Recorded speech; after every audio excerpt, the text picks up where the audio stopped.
Imagine having fresh basil, rosemary, and thyme at your fingertips 365 days a year, without ever stepping foot outside. An indoor herb garden is a game changer for any home cook, and with the right setup, you'll be growing your favorite herbs in no time. First things first, let's talk about the benefits of indoor herb gardens. Not only do they provide you with a constant supply of fresh herbs, but they also add a touch of greenery to your home. Plus, they're a great way to purify the air and improve the aesthetic of any room. And if you're a beginner, don't worry. Indoor herb gardens are relatively easy to maintain. Now, when it comes to setting up your indoor herb garden, you have a few options. You can either use a dedicated herb garden planter, a DIY setup using a wooden or plastic container, or even a hydroponic system. For a beginner, I recommend starting with a simple planter, like a ceramic or a glass container. These are easy to find, and they come in a variety of sizes and shapes. When choosing your planter, make sure it has good drainage holes to prevent waterlogged soil. You don't want your herbs to be sitting in a puddle of water. Trust me. Also, consider the amount of sunlight your herbs will get. Most herbs need at least 4-6 hours of direct sunlight per day.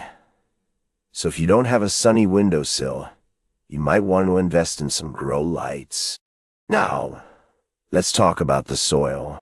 You can either use a pre-mixed potting soil or make your own using a combination of peat moss, vermiculite, and perlite. I recommend starting with a pre-mixed soil, as it's convenient and usually comes with a balanced pH level. Just be aware that some pre-mixed soils can contain fertilizers, so if you plan on using your herbs for cooking, you might want to opt for a fertilizer-free option. When it comes to choosing the herbs, the possibilities are endless. Some popular options for indoor herb gardens include basil, rosemary, thyme, mint, parsley, and cilantro. These herbs are relatively easy to grow and can thrive in a variety of conditions.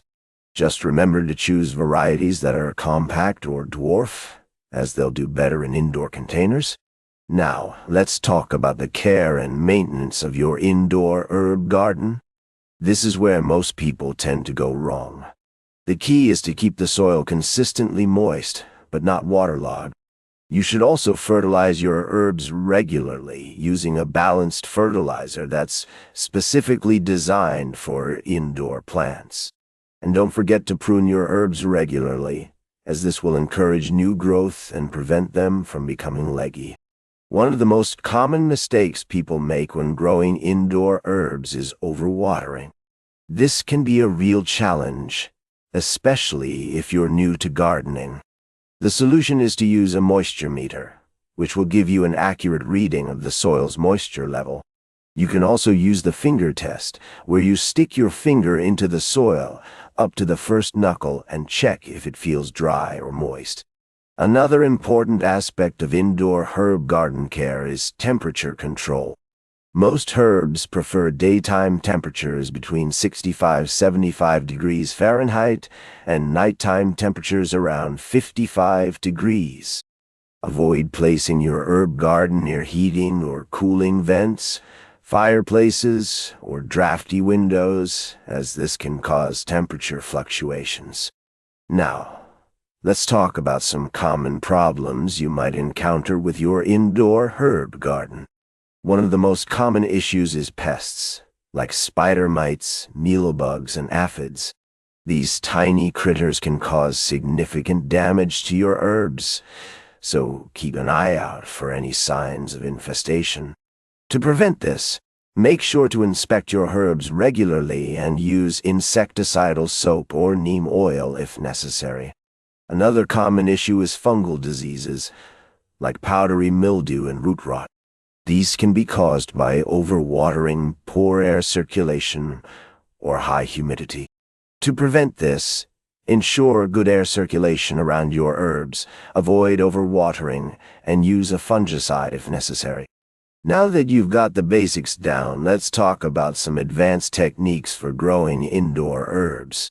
One of the most popular methods is hydroponics, where you grow your herbs in a nutrient-rich solution rather than soil.